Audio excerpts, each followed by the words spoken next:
So what's up, everybody? This is BSP Japan.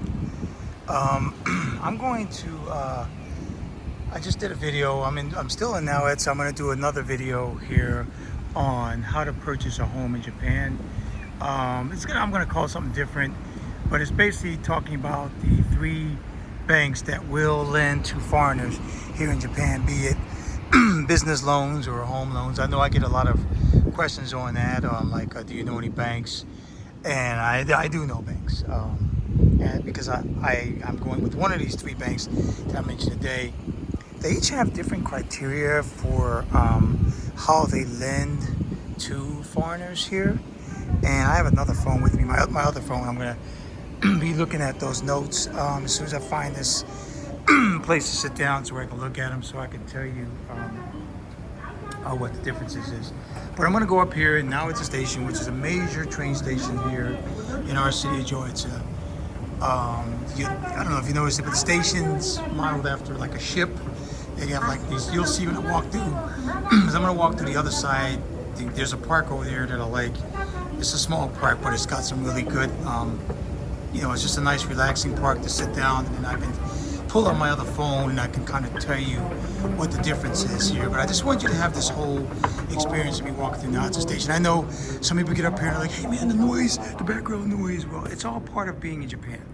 That's why I put background noise here. That's why I keep it in here. I do have a mic that I use on my other camera, but I'm using my phone camera today because I want you to get the full effect. And that would give you a full effect too, but it's going to show you're only going to be able to hear me talk when I put my mic on. But I want you to get this experience. So here I'm walking through now at the station. It's a big station, and like I said in the other video, I was going to tell you a story about what happened with me. And I didn't realize how important this station was. Well, one day, I went to see a friend of mine in Tokyo. A good brother that's teaching out there in Tokyo right now. He's from England. I'm sure when he watches the video, he knows what I'm talking about. And we were in Tokyo for a day, or just for a few hours. But I had some other stuff to take care of, but I ended up hooking up with him. And we hung out in Shinjuku, and then we caught dinner in Shibuya. And then, I was kind of late because I thought that I thought I could catch a 9 o'clock Shinkansen train back home to Joetsu Miyoko Station, which is my, our Shinkansen station here in Joetsu. Well, I really like these views. I love these circle windows, by the way. But I ended up missing that last train, so I get to Tokyo Station about 9 something, and I said, oh yeah, I want to go home to go to Joetsu Miyoko. He said, well, you can't go to Joetsu Miyoko, but you can do this. There's a train that you can transfer. You can catch the Joetsu Shinkansen to Ichiko-Yuzawa Station, and then you can,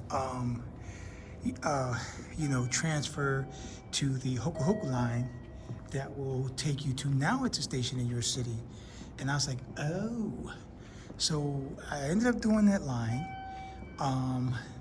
I got here at about 11:30, almost midnight, and then I called my wife and told her I was going to be coming in. And my wife actually, she wasn't thinking. She drove the other way to Joetsu Miyoko Station, which is actually about 30 minutes from where I'm at now.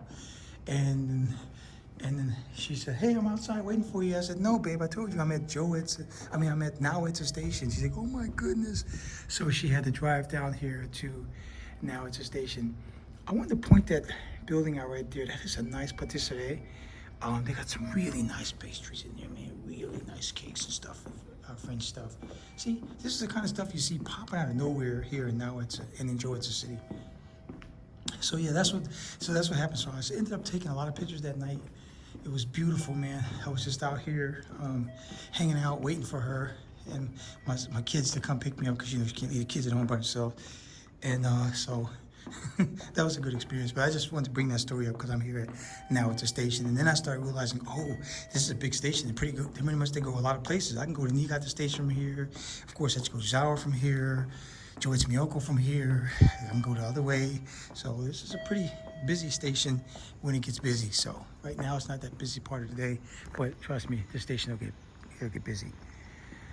So let's get back on the subject here of talking about purchasing, how to, which banks.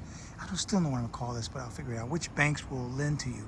The reason why I wanted to talk to you from this side, from this angle, and I'm gonna go across the street to the park and grab me a seat, is there's these two beautiful, they look like the average building. Don't be fooled, man, by this. This is the average, in fact, I can't really walk in there, but they're called the Oppa. I think these are the Oppa Premiers. These are condominiums here. I was really surprised the first time I came to, now it's a, when I saw these out here, I was like, whoa, and I bet you that's why I got that participate over there too, because these people are their primary clients, or the regular clients, but yeah, these are condominiums here. I don't know what they cost when they built them, but I'm gonna guess that they probably cost around 20, looking at them, about 25 to 30 million yen, depending on where you're at in them. You can just Google it, just drop in 25, 30 million yen, you'll see what it costs. That's what I'm assuming. It may be 35 million, but I'm thinking about 20 to 25 million yen per each unit. They probably got various sizes, but I'm thinking the average size in there is a 3-bedroom condominium overlooking the tracks or the water, whatever the case may be. So I wanted you to see that because that's the kind of property that you can get when you borrow from banks here in Japan. Now, so I'm gonna go over here to my park here. I don't know what I have this affinity.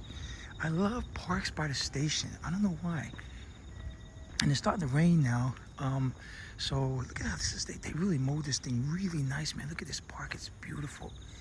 So it's just it's a small park, but it's a very relaxing park. I don't know why. I just got affinity for station parks. Kashiwazaki City has a nice place called Ekimai Koen, which means Ekimai basically means in front of the station park, and it's bigger, much bigger than this, but it's really nice. Got playgrounds and stuff, and it's good for the kids, man, to hang out, you know.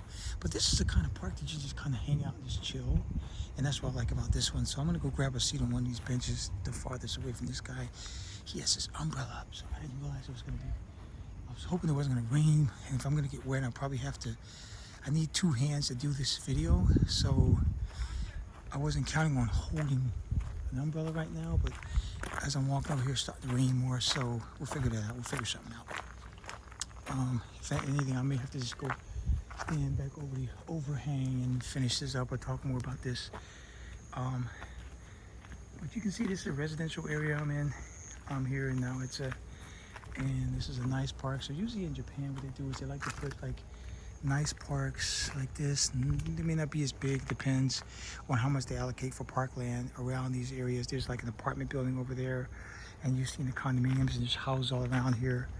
And yeah, I'm gonna have to go back over here and stand in there because I really need both hands right now. Darn it, I wanted to sit in the park and just kind of talk to you guys from here and just chill because it's such a nice park to chill from. But that's okay. It is what it is. So yeah, I'm about to tell you about the banks. So I know there's 3 banks, 3 big banks. That one of them used to be called Citibank, but they renamed themselves, or I don't know how they did it, but they call themselves SMBC. And then there's Shinsei Bank, and then there's Suruga Bank. Now, I was gonna go with Shinsei Bank, or we didn't even get to the stage. Let me put it this way: last year, when we found out that we couldn't finance locally because I didn't have a permanent residence, see here in Japan yet, we looked at Shinsei Bank. We didn't know about any other banks. We just knew about Shinsei Bank because somebody had told us about it. Somebody said, hey, I think it was our developer, our builder actually told us, hey, you can go through Shinsei Bank. So we researched them, and well, my wife is saying that she didn't want to go with them anyway because they're affiliated with the Yakuza, which I don't think that's the case, but because they can't be in business if they are in Japan. But what I found out from Shinsei Bank is that your wife also has to work because she has to be on that loan with you. So she has to have employment. She has to be making money, and my wife does not work. So, which by choice, because I don't need her to work. So that's why we didn't go with them in the long run. Now I'm gonna pull my other phone out here. Here at Naza Station. I hope I got that link still up. I did pull up a couple more links. I am going to drop some links on my channel here too for you to do.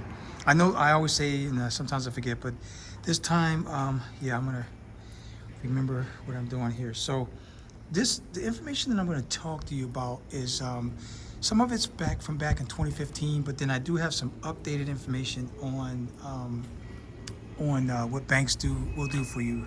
Like I said, that one that I updated with the Citibank name that came up, and I was like, oh yeah, you're Citibank now. I mean, you're SMBC now. So here we go. So basic requirements for getting a mortgage as a foreigner in Japan. Okay, so they got a list of questions here. So I'm just going to go on these questions, and I'm going to tell you which each bank requires you to do. So the first question is this: do I have to speak and or read Japanese? Now, and you can see Naza Station looks like a ship, man, if you really put it in perspective. Okay, so here's the thing. At the time they were Citibank, but now they're SMBC. The answer was no, you do not have to speak Japanese language ability to apply for a mortgage with Citibank Japan. Now, keep in mind that the English here might be a little bit off because they're just pulling all this information off of translations, and so it may not have been translated right. So I'm just reading it by what I see. Shinsei Bank, no, you don't have to have Japanese language ability to apply for a mortgage with Shinsei. Suruga Bank, yes. Suruga specifically requires that you have enough competence in Japanese to be able to understand their explanation of the mortgage product you're applying for and the provisions of the contract. Otherwise, you may be declined for the loan. And they're serious because the reason why I was able to get this loan is because I got my wife. And yeah, I can read it and I can speak and read Japanese fluent, but the mortgage language is a little bit different even for me and my wife, so we both had to ask questions. So, but they still wanted to make sure that I spoke it, and they knew I did, so they felt comfortable with me. That's why they were giving the loan. So if you don't speak Japanese, and if you're not married to a Japanese wife, then you're going to have to either go with Shinsei or SMBC. Now, next question. Do I have to have permanent residency, PR, and I'm going to call it PR from now on, so everybody needs to know PR is permanent residency, or be married to a Japanese national? SMBC, Citibank at the time, this is all based on 2015 info. I will come up to 2022 in a minute. And Citibank Japan does not require that applicants have permanent residency or be married to a Japanese national, but you must be a citizen or resident of Japan. So meaning you either Japanese citizen or you live in Japan, is what they're saying. So yeah. And then they say Shinsei Bank. To be eligible to apply for a mortgage with Shinsei, you must be a Japanese citizen or a permanent resident of Japan. So if you're not a permanent resident of Japan, then you cannot apply for Shinsei Bank. They said that non-permanent residents are eligible to apply, but the applicant's spouse must be a Japanese citizen or a permanent resident of Japan. In this case, your spouse must be appointed as a guarantor for the mortgage, but as the guarantor, your spouse does not have to have a stable income. Now, I'm not going to read all these verbatim because I'm going to put the link up here. I'm sorry, so you can see what I'm talking about. I'll just touch base on what I see. Okay, and then they're saying that if you have a temporary non-permanent residence, you shouldn't apply. Suruga Bank. Now, to be eligible for them, right? You can apply as a foreigner, but they said you must have a permanent residence or have in principle received permission for permanent residence. Now, this is what they said before, but now they've updated it to where, yes, you can have you don't need to have a permanent residency. So that's a new update from Suruga Bank. I'm not sure when it took effect, but I know that I'm looking at my house getting built now, and I've already got my loan approved, and they've already paid out half the mortgage, half the loan amount to the builder, so I know I passed all their colors right there. So, now, what are the age requirements for applying for a home loan? Yes, they actually have age requirements in Japan. Now, with Citibank, with SMBC, they're just saying that you got to be 20 years old, and then you got to be less than 75 years old at the time that your loan is going to need to be paid off. That's all. Most of them are about the same. Shinsei Bank is saying 20 and 65, or between the ages of 20 and 65 when you take out the loan, and you got to be younger than 80 when the loan matures. And then Suruga Bank, they've updated it now. They used to say that you still got to be at least 20 years old, but less than 65. And at that time in 2015, they said 76, but they've changed it to now 85. So you can get a loan at Suruga up to 85. Now, here's what I want to say about that is, so because I found this out through my bank here, a local bank who did not approve me because they said I don't have permanent residence. But when we went to there, they like I said, they I think I can sit back on. I think it stopped raining. Let me see if I can get back over there. they had approved me, but they said it was based on me getting the PR, and then they said we can approve you up to a certain amount of years, right? So they won't let you go over the age of 81. So, for example, if you're a 65 or 70-year-old person, then that means that you can only get well at Suruga, you can only get a loan for 15 years, no more than 15 years, and that means by the time you're the loan has to be paid off by that time. So that's what they mean by that age thing. Okay, I know that they don't normally have that in the United States. In fact, they don't, because it's age discrimination. But in Japan, they do have that, unfortunately. So yeah, you have to be able to pay that loan off by a certain age. Okay, nice. It's not raining, so I'm going to be able to sit down at the bench and chill for a minute. Okay, so what are the income and employment requirements? I know this is a big thing for people that people want to know about, right?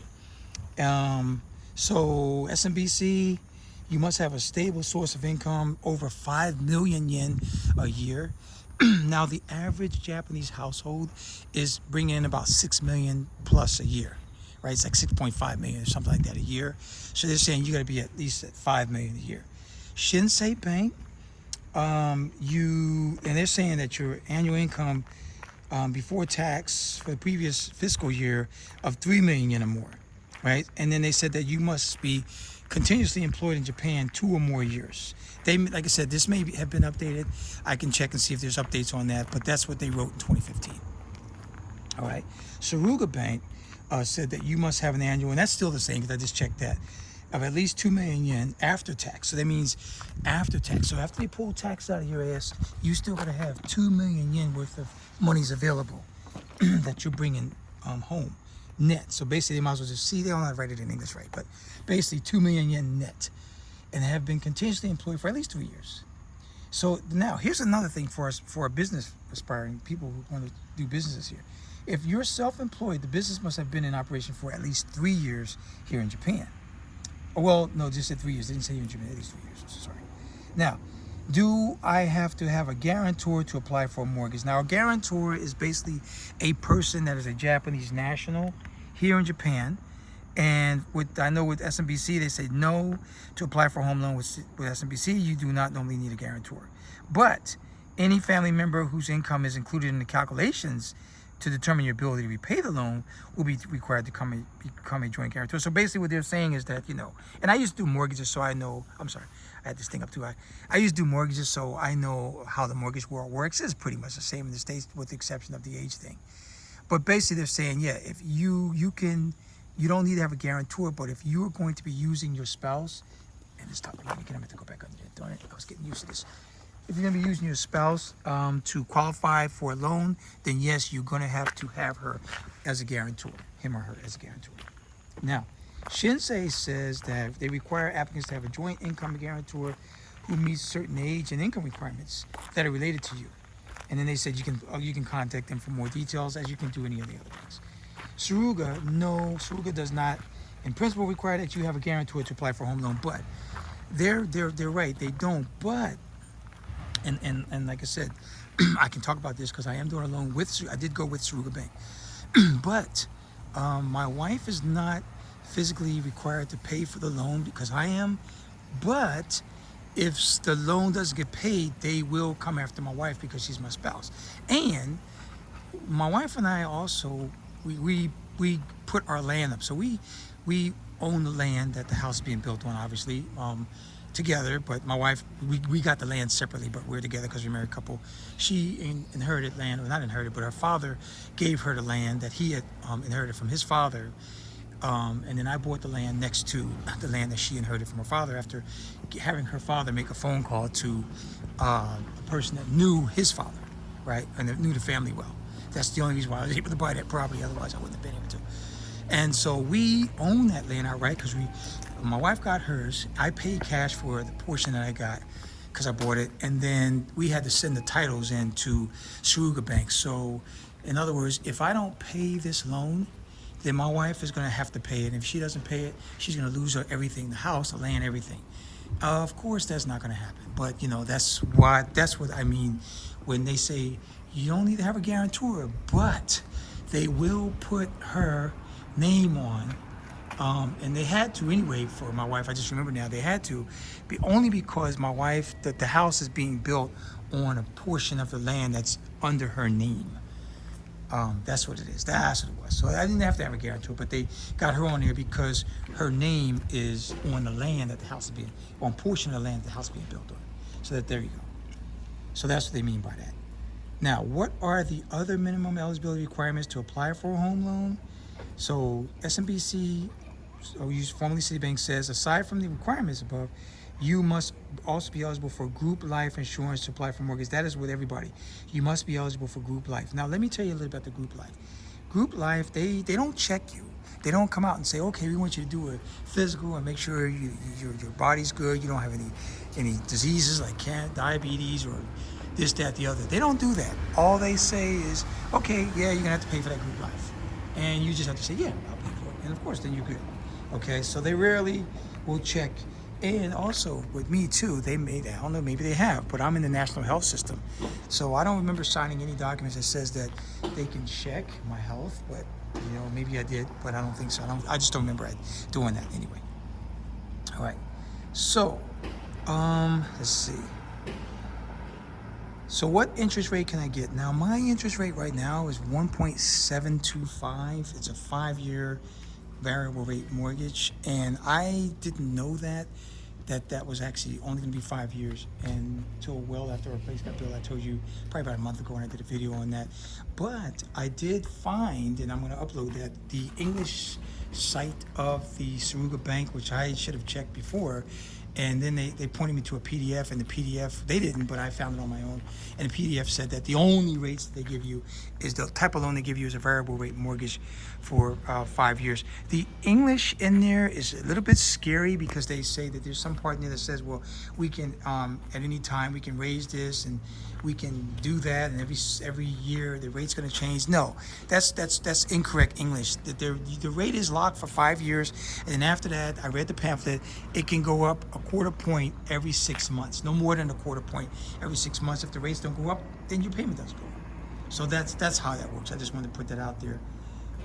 So that's how that works with that. So each one of them will have the different rates, but basically the rate's going to be higher than it is in Japan. Now keep in mind right now, the Bank of Japan just raised their rates by us rat's nostrils with the rate. They didn't do no half a point like the U.S. just dropped their rates yesterday. They raised their rates a little bit, I think like a point, like 10 basis points or something like that. But still, that raises your loan, because at the time in 2015, when I'm reading this page here, they were saying, yeah, the rates are really, really low, because they were low at the time. They're really low, and they still are low. So I wouldn't worry about it too much. So yeah, that's how it goes. That's how it goes on that. Now, how much can I borrow? Well, every bank has their own different thing. I know Suruga Bank used to say you can borrow at least 1 million yen and up to 400 million. Well, that has since changed. If I go to this other page here, I'm going to see if I can get my hands right without losing my page here. Sorry. I know. Okay, it's up to 400 million. I was just looking through this because I wanted to see what the minimum was. I believe the minimum is still 1 million yen. No, I'm sorry. The minimum is 300,000. They lowered the minimum to 300,000 yen because people may not just need what they call a jutaka loan, which is a residence loan. They may need something else. So it is just up to 400 million yen for at Suruga Bank that you can borrow, which is quite a bit of money. So each bank has their own different amounts. So, like I said, Shinsei Bank says you can borrow between 5 million and 100 million. I'm quite sure that's going up as well. If Suruga went up, they went up. I don't know about the minimum, but I know the maximum probably went up. What are the available loan terms? Well, SMBC will do this from 1 to 35 years. Shinsei says 5 to 35 years in 1 year increments. That's interesting. And Suruga from 1 to 35 years. That's what they'll do. But then, like I said, that depends on your age, because it is going to be a certain age where you can't do it. Now, what can I borrow money for? Can I get a loan for an investment property? This is the big one that a lot of the business people want to know about. So Citibank Japan at the time offers both home loans and investment property loans. I know that there's a gentleman up here that's looking to invest, a couple of gentlemen that are on my channel are looking to invest in Japan. So that answer there, they call themselves SMBC. Please go to that site and check that out. Shinsei's Power Smart Home Mortgage is only available for financing a residence that you or your family member will live in. So basically, they're only going to do a primary residence with that type of loan. And then they said they give some specs on what kind of purposes, like buy a detached house or apartment, including secondhand properties, things like that. So they go through that. I'm not going to put all this up here. You can, when you see the link, you can check it out. Suruga Bank offers loans for the purchase of a house or land for a house in which the applicant or applicant's family will live. So basically, what happened with us, they also do refinancing of existing mortgage and other expenses for new construction or change of residence, etc. Okay, got it. Now, so that's the last thing on all that. That's what I got off of that. Now, the thing that I noticed with Suruga Bank, and there's a PDF out. Now, in fact, let me go to this PDF that I'm going to also put up here on a link. I saved it to my iCloud already for future reference. But they are, which what I'm looking for. They are only going to finance the build of your house and the land. So let's say that you bought land and then you want to build a house. That's the only portion that they're willing to finance. I had thought that they had some different options, but hello, hi, hello. One of the students, kids are getting off right now, and she wanted to say hello to me. I'm always friendly to the kids, man. I don't call myself a people pleaser. When the children are out there, I'm just gonna give them the love and say, hey, hello, what's going on? They're just trying to learn. But so what I was gonna say is that yeah, they will only give you a loan for the build and for the land that the build is going to be on. So, in the States, right, you can get options thrown in. They'll finance all of this and all of that. And you're like, yeah, I want to get my refrigerator thrown in there, my washer, dryer, all this shit. You're basically paying for wash, dryer, and refrigerator if you keep it 30 years from the wash, dryer. Fuck that. Pay cash for that shit, right? But that's what they do. But in Japan, that doesn't work that way. In Japan, yeah, you're going to get your basic stuff, but you have to you have to choose all that. Now, look, the builder will put in basic things like that you need. They're not going to put a washing machine in, they're going to put a refrigerator in, but you'll have like a spigot, a sink, or whatever. But what we did, we upgraded just about everything in our house, and that's why we're paying for the upgrades. They're not going to finance the upgrades. That's what I wanted to say about that. I'm going to go ahead and grab me a seat now so I can blow this phone up a little bit, this text, so I can see it clearer before it starts raining again. Because I'm looking at the PDF right now that I got from Suruga Bank. This PDF is dated April 1st, 2024. And I'm at 27 minutes. Excuse me if I'm a little bit, going to go a little bit longer. But I just wanted you to get an idea of what it's going to take for you to get this loan. So, yeah, in the Suruga PDF, number 7, the 7th item here, talks about variable interest rates. So they have all different kinds. They actually, on this PDF, it's only 2 pages long. There's 14 items on here. You can save it to your iCloud or whatever. They just tell you product name, and it's a home loan. And then they say who was allowed to use it. They got all the stuff. So all the stuff that I picked off of the one in 2015 is now on this PDF, which is pretty nice. Like I said, they do have their site in English. Then you click on, there's a link, and then it'll take you to this PDF. Loan, these are the type. Oh yeah, amount of loan. Yep, I was right. 300,000 yen and no more than 400,000 yen is what they'll do. And then they said it's a single family home, at least 1 year, and not more than 40 years is what you can do it for. Yep, interest rate, variable interest rate. Yep, 1.725 is for me. The method of determining the interest rate is interesting to me. They have a section here, 7.2, says the interest rate will be determined monthly during the period to which a variable interest rate applies. So now, if I just read that first sentence, in my case, that's 5 years. And that means that that's what I'm paying for 5 years, guaranteed. The interest rate applying for a given month will be informed to you by the bank no later than the end of the preceding month. The bank has discretion to revise the applicable interest rate you were previously informed of. Yeah, that's because you're talking about this, because it's a variable interest rate if you don't know how long you're going to be doing it for. So that's what that means. They just didn't put the English in there right after the first sentence. The bank will revise the interest rate for a loan twice a year in accordance with charges to the base interest rates for variable interest rate home loans as set by the bank. Yes, that is true. And that twice a year, like I said, every 6 months actually every 6 months, I think I said that, they can raise it no more than a quarter point if it's going up, and that's what they mean as a coverall. So think about it. If I'm getting the 1.725 interest rate, I am going to refinance as soon as I get my PR from through my local bank. But I also heard something about the refinancing situation too. There's a gentleman, I want to thank him a lot, that put this in the comments section. I think he's Japanese. He said that basically the way it works is, if you're going to refinance a loan, go from one bank to another bank, then you're going to be required to pay the interest that you would have needed to pay to the bank, the old bank. So in other words, I'm doing a 15-year. If I refinance next year with another bank, go with another bank, means sell my loan, I get another bank to buy my loan, then the last 14 years of whatever I would have had to pay for interest, or 20% of my loan, I would be required to pay that to Suruga Bank. Or I guess my bank would put that in my loan. I will look into that more. I'll let you guys know how it's going to work, but I still think there's a little bit something fishy with the English there. Not with English, but I'm saying the guy told me what I'm saying. He's probably right about this, but I just want to double check on that and see if that is the case. I do know in the United States, we don't think that we pay for refinancing fees to our old bank, but we actually do in the closing costs. That's what part of the closing costs are. You know, a lot of the closing costs aren't necessarily, they're broken down, but there's underlying things that they're paying for, and that may be one of the things that they're paying for is what the other banks would have gotten off of you in interest only. So that's what that's applying for. That's what that's referring to. Method for repayment, the principal and interest equal repayment type. They got that on here. They talk about revision to repayment amount. The bank will determine the new amount of repayment by you by recalculating. That's probably we're talking about refinancing. Guarantor, no guarantor will be required in principle. In other words, like I said, my wife wouldn't have been required on here had we not been building the house on part of land that she got from her dad.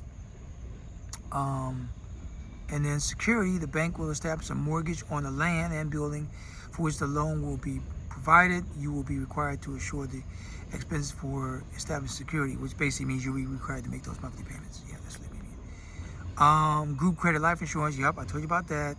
Handling charge, yep, there was a handling charge and guarantee fee of 110,000 yen, including consumption tax, which I did pay that. I also had to pay something else right before they paid out their first portion to my builder, so it wasn't that much, but I still had to pay that, so I went in and took care of that. Now, I want to say one more thing on this. They have like other reference matters and designated dispute resolution and stuff like that. So I'll send that to everybody. I'll put that up on here on my channel. Like I said, I got two videos upload here. But what I want to say on the paying of the mortgage, yes. So what Suruga Bank had me do was they worked through Recruit, which is a really big finance company here in Japan, the biggest, if not the biggest, them in Rakuten. And they had me go through Recruit, and basically I set up a bank account with Suruga. They sent me they're very secure too. They're so secure, they're like a bunch of tight asses when it comes to security, but it's okay. They're using an older system. But they had me set me up with Recruit, and then I opened up, they sent me a debit card for Suruga Bank. And then they had, whenever they pay your mortgage, basically what you do is you put money into that bank using your debit card that they give you, right? Now, I asked them a couple questions. I said, what if I want to make like more payments? They said, well, you have to let us know, because what's going to happen is whatever money's in that account, which you better have your mortgage money in at least, every month they just pull that money out of that account that they set up for that what you call it, that debit card account, right? Which is a bank account with that. And you can pay other bills to that too, which is good in Japan, because I don't have a debit card, but that's my first debit card I ever got in Japan. So now, like, if I want to pay my electric bill that way, I can do it. So what my wife and I are going to do, because right now we're using our American Express to pay, well, living some like incidentals, but you know, you got to go to 7-Eleven or whatever to pay your bills, right? Electric bill, whatever. So we're going to use that bank to pay our electric bill. So which is going to make it easier for me and whatnot. So basically what you do is you put money into that account, and then every month they will pull out whatever money they need to pull out of the account. My plan is to put probably about 5 or 6 months worth of always have 5 or 6 months worth of mortgage in there, and that way, you know, I don't have to worry about it. And then that way I can just make sure that if I want to pay like other incidentals, I will eventually have it set up. And you should do the same thing as a recommendation, to use that account to pay for all your like your bills, like your anything you do with your house, electric, water, gas, you know, phone bill, whatever you want, you know, use that account to pay your bills. And that way, and then you don't have to worry about it. Just tell them to just automatically take it out. I don't know about you, but I love paying my bills automatically because I don't have to think about it. I just know that the money's just got to be there, and boom, my bills. That's how I did in the States. I never had any problem. That's probably why I'm sitting on an 825 credit score. So because I just used to pay everything automatically, man. I didn't even worry about it. So that's, to me, that's the best way to go. Some people like to remember to pay their shit, and what I notice about people like that is they tend to forget, man, and they get jacked. And if you get jacked on a late payment on a credit score, that's going to kill your credit score for quite a while, and it's going to take quite a few years for you to wash that late payment off of your credit score. And they dock you for 30 days late, 60 days late, 90 days late. That shit gets worse and worse and worse the later you are. And I see people like, oh, I thought I paid this or I thought I paid that. No, you didn't pay shit. That's why your shit's down. All right, so I just wanted to put that in there as one last thing there. So anyway, those are the banks. That's the way that you can get loans here. You can also go through, if you have a permanent residence and then you're in a different thing, you can try it through your local bank as with a PR. I already proved that I can do that, but I just didn't have my PR. That's why I couldn't do it. So you can go through a local bank. I highly recommend, other than 3 banks that I said, that you do go local. I would prioritize going local because you can sit down with somebody and face to face, and your documents are easy to get over. If you forget something, you just drive up there and you just drop your documents off instead of all of this. I mean, the postal system is very good in Japan. It's the best in the world to me. You know, I'm surprised at how efficient it is. I mean, not surprised, but it's so efficient. It's so quick. Everything is back and forth. They get your mail to where they need to get it, and, you know, things like that. But I prefer local. So if I were you, I would try to do local if you have a PR. And the reason why I brought these banks up, because if you don't have a PR, then you can use 2 of these banks, because Shinsei Bank will not let you do it without a PR, but they will let you do it with a person who is a Japanese national, but they have to be making income. That's what it was. All right. So with that said, this is your boy, BSP Japan. I hope I didn't do this too long, but there is a lot of information here that you will find necessary. I will put the links up in here, so you can probably just kind of like span through the video if you want. But I think that the video is going to help you get a gist of what I'm putting up here saying. So here I am at the south entrance of Naza Station. I will talk to you guys later. This is BSP Japan. I'm out.